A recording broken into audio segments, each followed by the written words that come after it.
Hello everyone, तर मग आज बघणार आहे आपण पाणीवाला फुलक्याची रेसिपी। खास करून ही रेसिपी होळीच्या दिवशी म्हणजेच रंगपंचमीच्या दिवशी केली जाते। प्रत्येकाकडे आपापली पद्धत असते। एखादी रेसिपी ठराविक रेसिपी होळीला केली जाते, तशीच ही एक रेसिपी आहे जी रंगपंचमीच्या दिवशी वर्षातून एकदाच केली जाते। तर त्यासाठी आपण घेतले आहे 1 वाटी मूग डाळ, जे 2-3 तासापूर्वी किंवा रात्री भिजत घालायची आहे। त्यामधलं पाणी काढून आपण मिक्सरच्या भांड्यामध्ये काढून घ्यायचे आहे। त्यामध्ये आपल्याला लसूण, हिरवी मिरची टाकायची आणि मिक्सरमधून मस्तपैकी आपल्याला बारीक अशी पेस्ट तयार करून घ्यायची आहे। मूग डाळ लगेचच बारीक होते बघा। त्यामध्ये आपल्याला मीठ टाकायचं आहे, धनापूड, तीळ टाकायची आहे, ओवा टाकायचा आहे आपल्याला, आणि आपण टाकणार आहे बाइंडिंगसाठी थोडंसं बेसन टाकणार आहे 2 चमचे, आणि सोडा टाकायचा आहे। या सर्व इन्ग्रेडियंट्सला मस्त मिक्स करून घ्यायचं आहे। इकडे तेल गरम करायला ठेवलं होतं, आता आपण याचे मस्तपैकी वडे तयार करून घ्यायचे आहे, म्हणजे फुलके तयार करून घ्यायचे। याला फुलके म्हटलं जाते, आपल्या सोप्या भाषेमध्ये भजी समजा, मुगाच्या डाळीची भजी, पकोडे असे छानपैकी तळून घ्यायचे आहे आपल्याला मस्तपैकी मंद आचेवर, म्हणजे जेणेकरून ते आतपर्यंत शिजले गेले पाहिजे। तुम्ही ही रेसिपी कधी ट्राय केली आहे का? तुमच्याकडे होळीच्या दिवशी कुठल्या प्रकारचे पदार्थ दरवर्षातून एकदा बनवले जातात? मला कमेंट करून नक्की सांगा। माझ्या घरी पाकपुरी बनवली जाते। ही रेसिपी मागच्या वर्षी शेअर केली होती, तर यावर्षी मी ही पाणीवाला फुलक्याची रेसिपी केली होती। ट्रस्ट करा, माझ्यावर खूप टेस्टी लागते। आता आपले मस्तपैकी फुलके तयार झालेले आहे। मी एका बाउलमध्ये त्याला काढून घेतलेले आहे। अशाच पद्धतीने माझे बाकीचे सर्व फुलके तळून घेतले होते।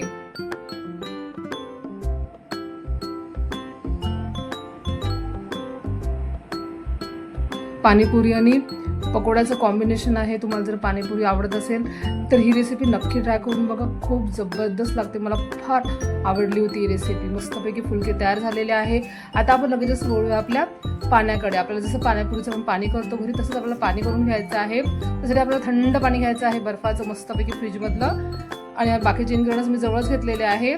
एका मिक्सरच्या भांड्यामध्ये आपल्याला घ्यायचा आहे भरपूर असा पुदिना, मस्त फ्रेश पुदिना घ्यायचा आहे। त्यामध्ये आपल्याला कोथिंबीर टाकायची आहे, हिरवी मिरची, लसूण, अद्रक सोबतच टाकणार आहे आपण थोडंसं पाणी। हे थंड पाणी आहे, तुम्ही ते बर्फाचे क्यूब टाकले तरीही चालेल, आणि मिक्सरमधून मस्त फिरवून घ्यायचं आहे। याला काळं मीठ टाकायचं आहे आणि मिक्सरमधून मस्त याला फिरवून घ्यायचं आहे बारीक असं।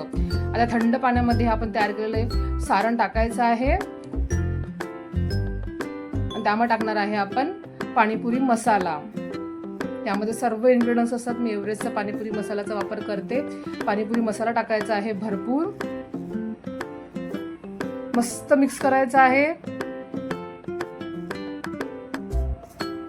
एक नंबर स्वाद होते या पाण्याचा। तुम्ही अशा पद्धतीचं सोपी पाण्याची रेसिपी नक्की ट्राय करून बघा। पाणीपुरी सोबत जरी तुम्ही पाणी केलं ना तरी पण खूप टेस्टी लागते। बघा कलर किती सुरेख आलेला आहे।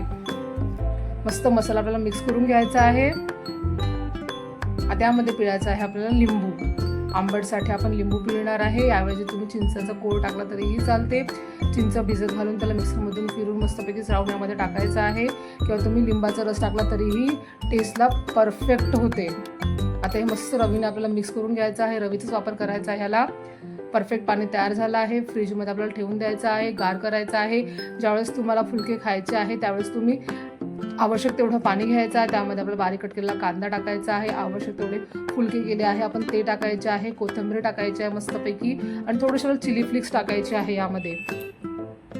सर्व मस्त मिक्स करायचं आहे, आणि थंड पाणी फुलकेचा आस्वाद घ्यायचा। एक नंबर रेसिपी आहे, नक्की ट्राय करून बघा आणि मला कमेंट करून नक्की सांगा तुम्हाला पाणी फुलकेची रेसिपी कशी वाटली ते। तुम्हाला माझा आजचा व्हिडिओ नक्कीच आवडला असेल तर व्हिडिओ लाईक करा, शेअर करा, कमेंट करा। भेटू नेक्स्ट व्हिडिओमध्ये। Bye bye, take care.